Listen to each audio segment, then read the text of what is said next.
ekyo kindeeta okubeera obumu. Nakula n'omukadde tweyagale nga tuva mu ntandikwa yaffe tugende nga tulanda.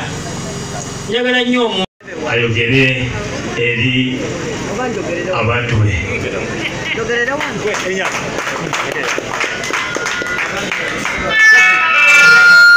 Kirize yalubategeeza nti jjajjaffe era Katikkiro obwekkobe waali obuli buno. Mukkirize nkolenga oba maama wange aluwa maama waali njagala okubeebaza maama njamusumikira. Njagala okubeebaza naddala abantu b'e Namuyenje. Najja nenvuganya wano 2016 akalulu ne Mukamba saawangula. Nenvuganya 2021 akalulu ne Mukamba nempangula. Bwe namala okuwangula nentwalibwa mu kkooti emyaka 2. Eyantwala yali wa kibiina kya Nuupu naye si buli wa Nuupu nti yantwala mu kkooti. Era abaonalibwe n'amboozi abo banyamba nnyo okulaba nga mpangula omusango ogwo. Kati omusango twagumaze tukolera abantu.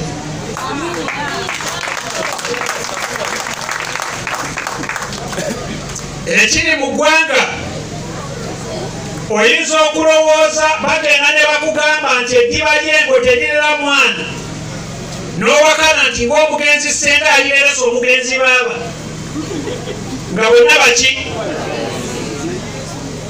Bwe tukugamba nti okulya muyinza kubi n'owakana buuza ekyatuuse ku maama kopi gy'abadde amizadde.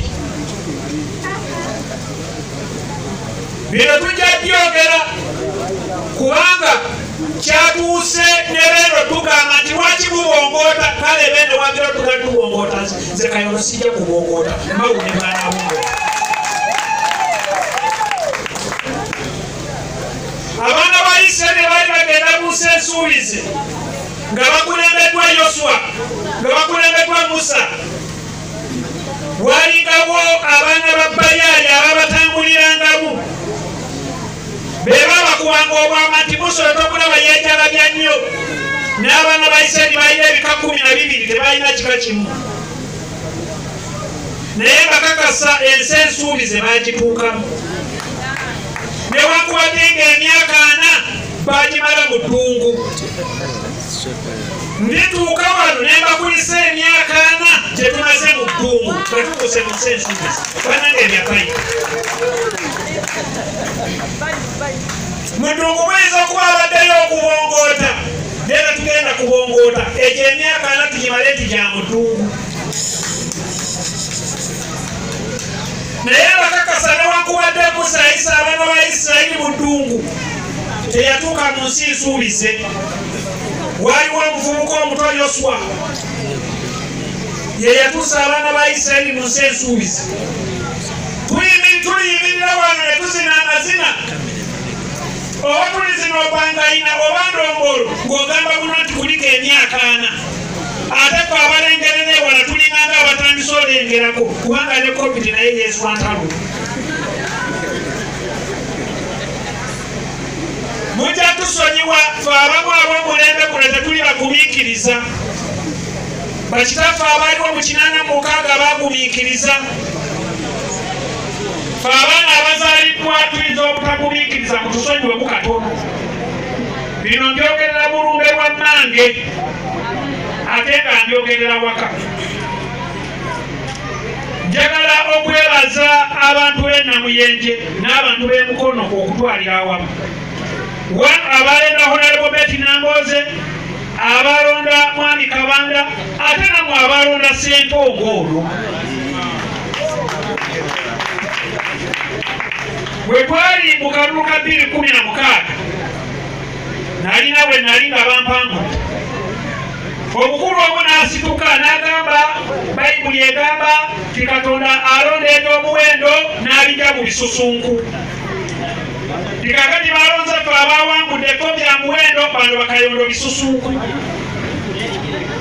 Wali na Kisunga wali gwali mukolo gwa Ssaabasajja nga Ssekiboobo waali. Nange nayagala okukemebwa okuddamu okwogera ekintu ekyo nina nga tezijja kuba mpisa era nze sijja kyogera newankubadde omwogezi omulungi ajuliza naye ajuliza birungi byokka.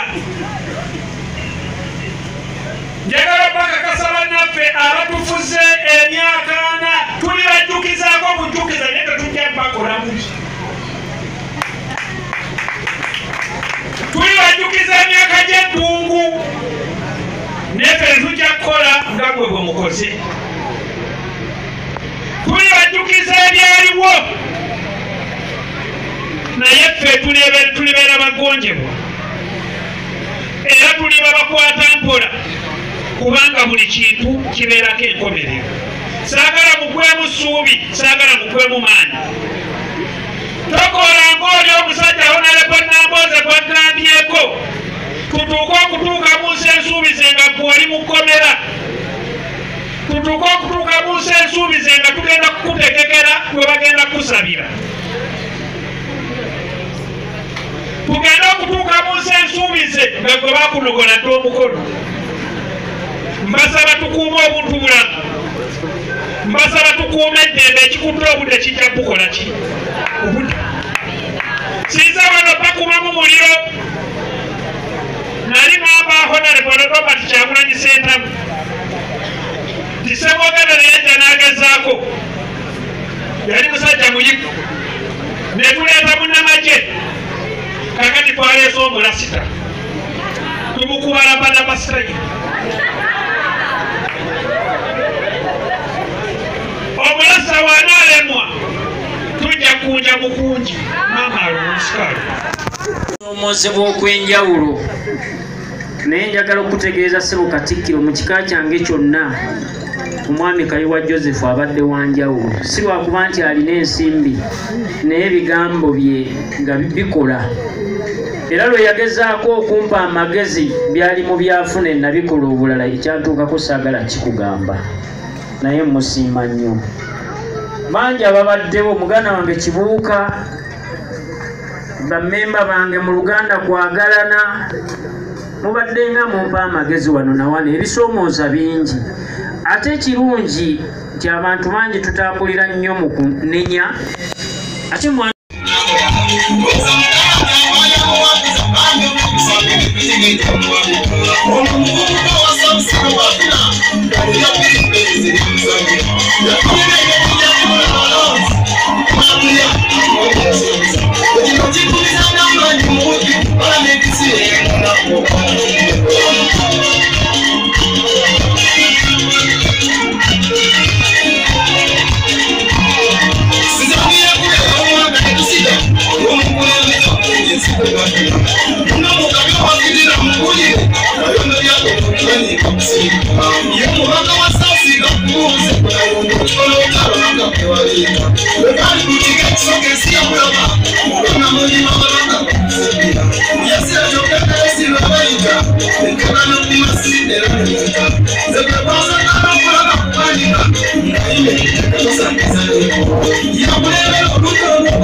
Ngambe mama wange nti asise naye tasikidde bintu.